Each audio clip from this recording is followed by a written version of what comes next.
Hi, everyone. Welcome to our next episode of the HR Spotlight series. In this episode, we shed light on employer branding and the candidate journey.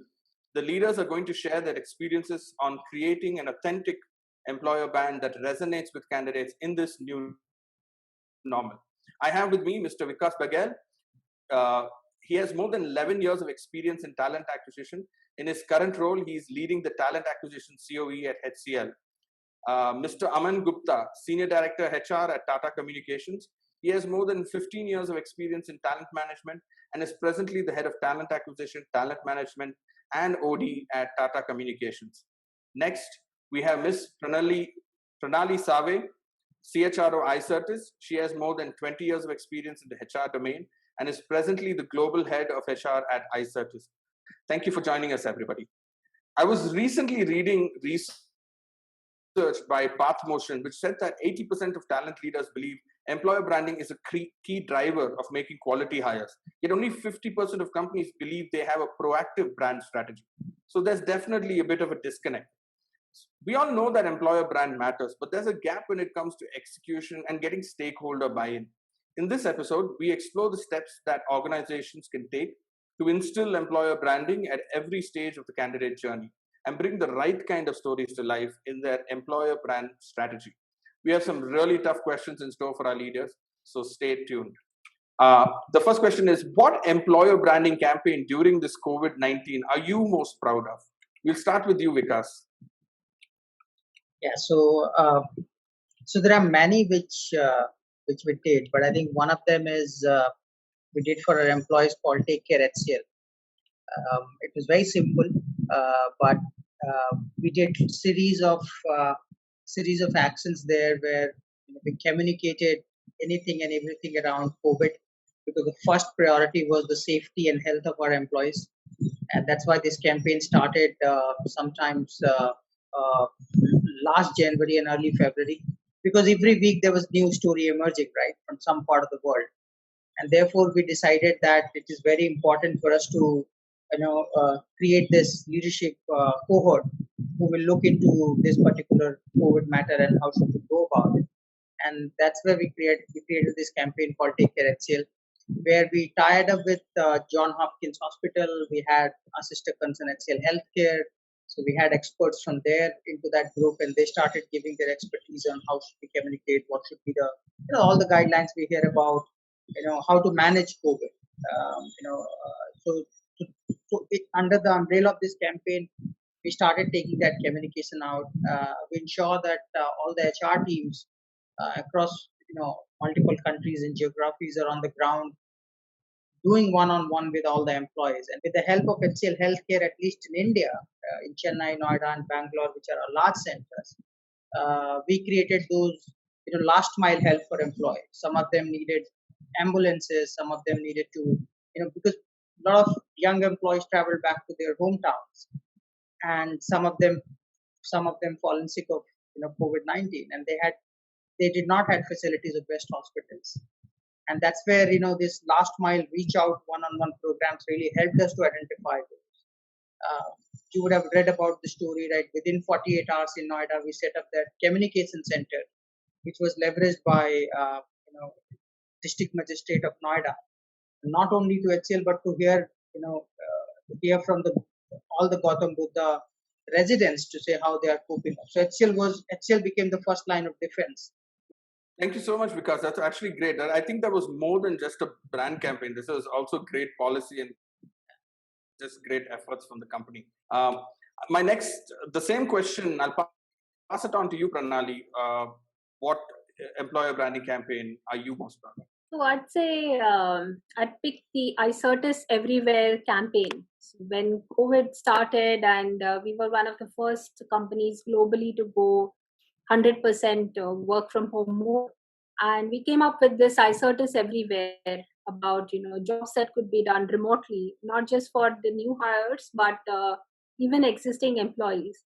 Because we thought through the whole scenario and said that, hey, what matters right now is for the existing employees, there would be some who want to be with their extended families, and we said you can work from anywhere.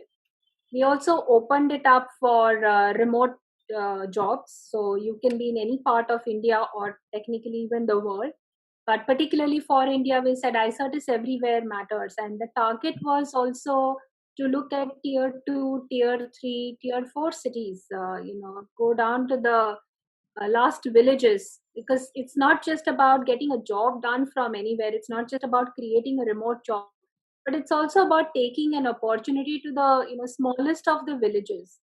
So you can be in a place that is closer to nature, and you can still do your job if you can manage the connectivity and essential security aspects. So that's what we did, and we got really a good response, and some very touching stories also emerged, not just from candidates but even parents of candidates, who would otherwise there was one young employee, a lady who joined us, and she said it's the first time she could actually be home and have that job because she came from a small town in Odisha.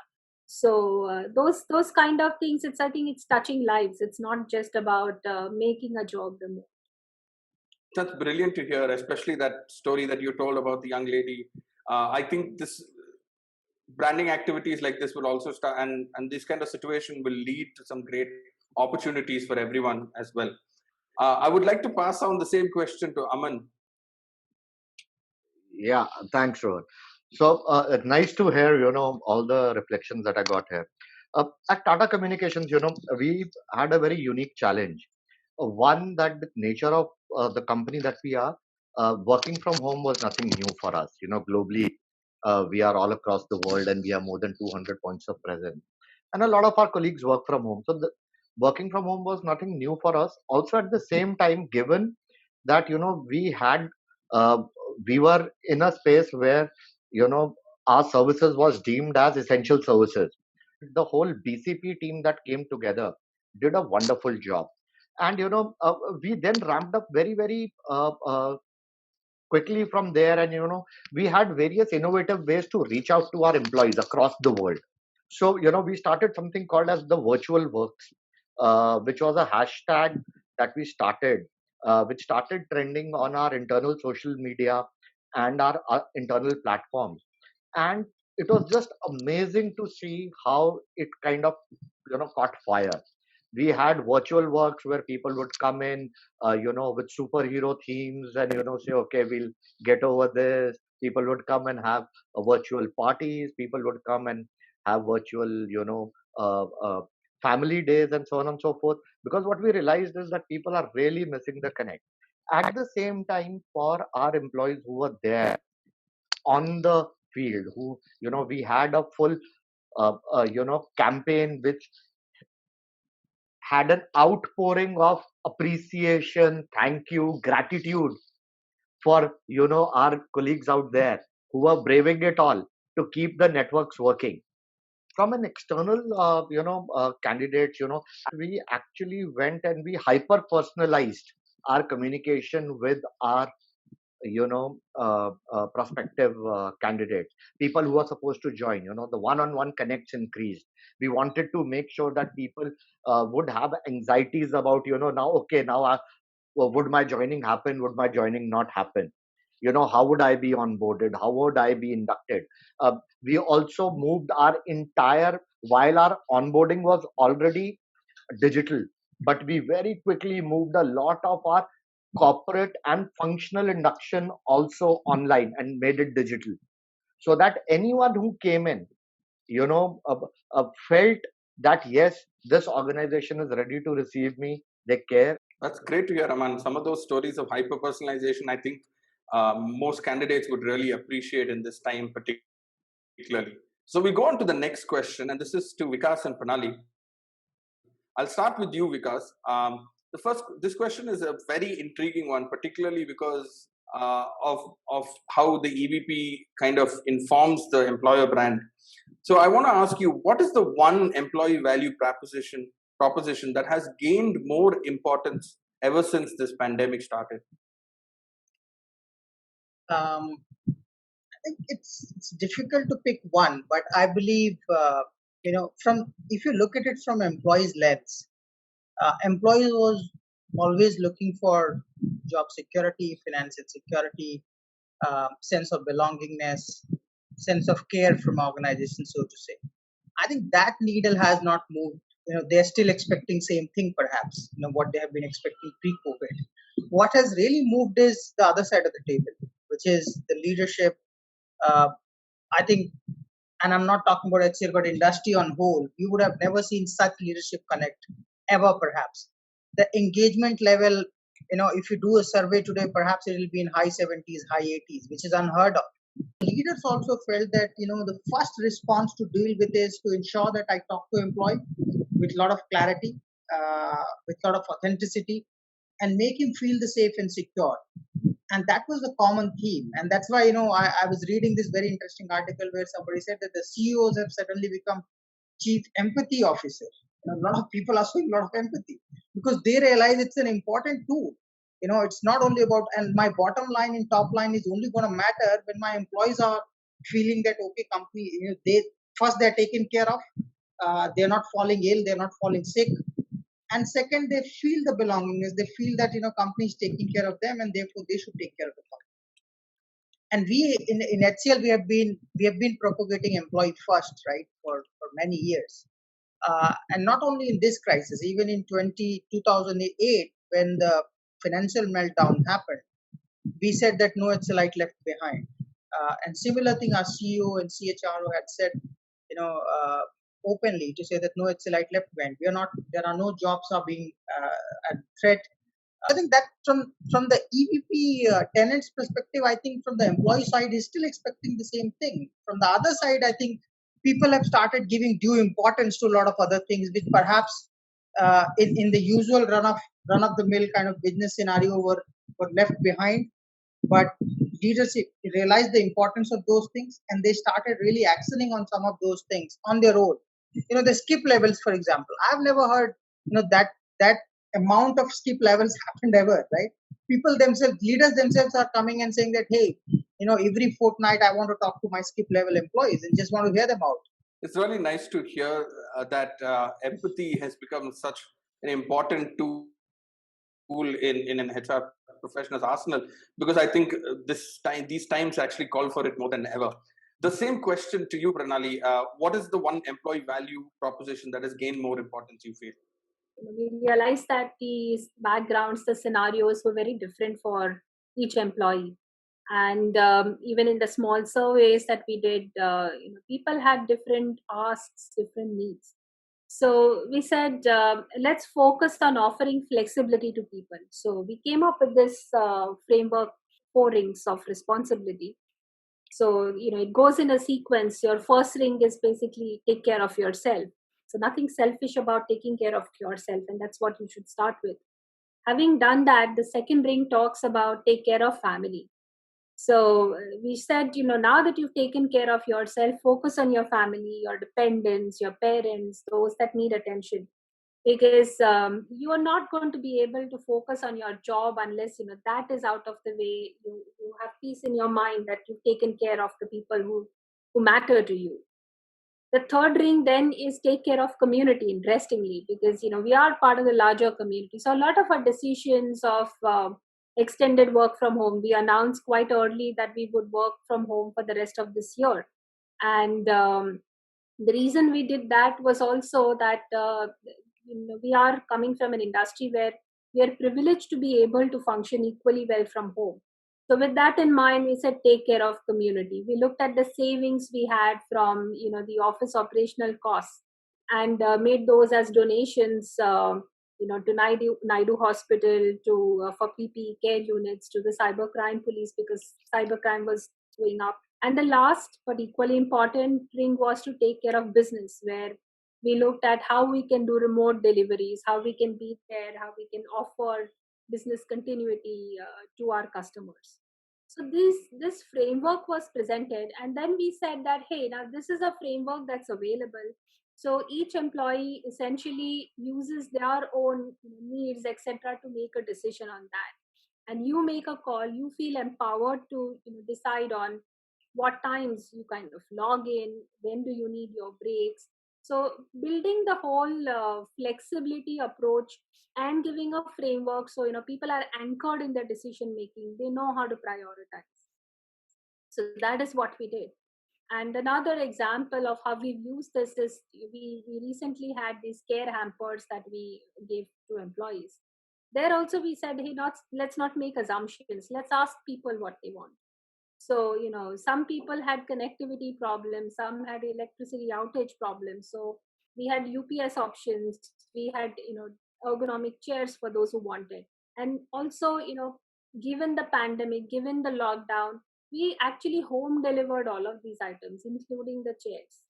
That's some really great initiatives, Pranali. Thank you so much for sharing that. I'll move on to the next question. This is to Aman and Vikas. There are 4 generations, right? That have you have your baby boomers, you've got your millennials, you've got your Gen X, Gen Z, and they all have very different expectations from their potential employers. While baby boomers have one specific things that they value, millennials, on the other hand, appreciate open company cultures and other things. So, with that in mind, given these diverse needs of differing generations, how do companies position themselves or create an EVP that sort of attracts everyone? I think, uh, for a large organization, be it HCL or any other large organization, you would always find that, even Tata Communication, that you'll have a cross section of all the generations. So what happens is, whenever you are going into your employee engagement or your EVP strategy, you are looking at creating a holistic model, and you are looking at a holistic approach which basically looks at catering to across not just generations but other employee groupings as well. So there could be different employee groupings, and we have also done that. So for example, we have the work from home, the part time, we did away with gender specific maternity leaves, for example. We now call them primary and caregiver, primary and secondary caregiver leaves, with the appreciation that family norms are changing, right? So it could also be a case where a man is a primary caregiver to a newborn or to an adopted child. There could be also same sex couples, so we are taking a more inclusive approach to how we are looking at this. Also, one approach that we have typically looked at is a life event approach. So if you move away from generation to a life event approach, what's unique in a life event approach is that it takes into account and it appreciates the fact that different people may have different needs during different life events. So for example, if I were to take a generational approach, then in that case, if someone was to become, say, a father at a late age, I would not be catering to that person. Or if someone is going in for reskilling at a later date in their career. But we are taking a more life stage approach. And how is it that we can come and support our employees in the various life events that are happening with them, so that their journey with the organization continues and we are able to support them. That in a sense is a more inclusive and a more all encompassing approach is what we felt. That makes a lot of sense, Aman. Thank you. That catering to multiple generations is definitely not something that's easy. And over to you, to Vikas. Ultimately, each generation will have one or two attributes which are very unique to that generation, but there are some things which resonates with all of us. The purpose, for example, if the organization is purpose driven or not, does it has meritocracy or not? It doesn't matter whether you're a baby boomer, Gen X, Gen Y, or Gen Z. All of us want meritocracy. All of us want our ideas to be heard, right? All of us wants an equal playing field. So I think when you create an AVP, there has to be an overarching thing, and then everything else, whether it's policy or processes, all of that need to resonate that theme, so to say. And so for us, we have a very simple thing. We call it an ideapreneurship, which basically tells that your idea will decide your altitude in this organization, right? And then we have given them different ways and means to register their ideas. We have those internal programs. In fact, we have our own seed fund where every year, the teams come together, they germinate an idea, they seed the idea, they present the idea to the larger forum. And the idea which wins, it gets some sort of funding from the organization, and they go ahead and create that internal project. People go and find file the patents against it. So ideapreneurship is what resonates with all the section of employees. As I said, the generation will have their own needs. Like Gen Y perhaps want things to be done faster, to be done, change the roles faster. Baby Boomer perhaps would like to stick to the same thing and perhaps exit with the retirement. Gen Z will have different things. They would like to see what is your online reputation, perhaps. You need to have your own elements which resonates with all the generation, but there has to be an overarching theme, because at some level all of us have the same needs, right? Like Maslow said. So keeping that in mind, you need to ensure you're a purpose driven, you are equitable, you are meritocratic organization, and which resonates with all generation. So as if you can bake that into your EVP, it works. My next question, a big part of any employer brand is the employee experience. If there's a sense of belonging, employees go out of their way to promote the organization. So what is one thing that a company can do to create this sense of belonging? We'll start with you, Aman. Yeah. Rohan, I think a sense of belonging comes to employees when you are looking at creating a emotional and a psychological connect with the employees. So I think the culture that one propagates, and the culture that the leadership puts in place goes a long way in creating a sense of bonding and a sense of belonging within an employee. So for example, at our organization, if you look, we have something which is called as drive are our leadership signatures. Now we actually go out and try and live the drive traits, not just at our workplace, but even beyond that. So just to give you an example, each year for a week, across our locations across the world, people actually have what we call as a tools down day, and people can go and volunteer and around themes which are closer to their heart and then also resonate with the overall culture. So what they have done is they have internalized some part of the organizational culture, and then they can basically relate to it at a very, very emotional and at an individual level. That gives them an identity of being part of the larger organization.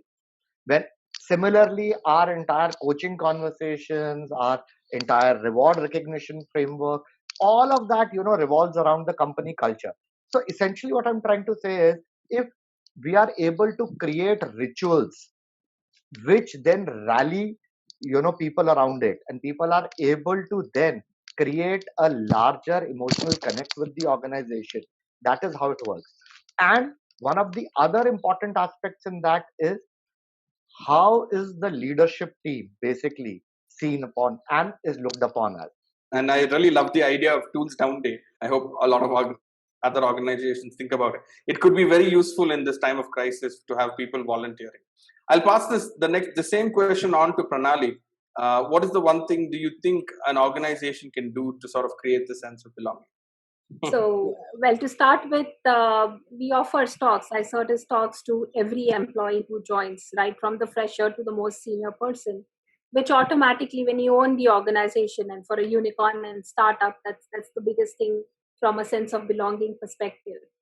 But beyond that, we also do a lot of very open, honest, frank communication. So we talked earlier about personalization, and we do hyper communication, whether it's all hands or bigger, larger forums across time zones, or even updates. And the promise to an iSearch is ask whatever question you have, and you will never get a bullshit answer. That's the tagline our CEO always starts with. That it can be, and we get really open questions at times. Our culture is also forte fairness, openness, respect, teamwork, and execution. And we encourage people to, openly pull up situations where they have forte questions, etc. And it's always openly answered. And I think when people know so much about an organization, they own a part of it, and culturally they feel close to it, the belongingness automatically then just comes in.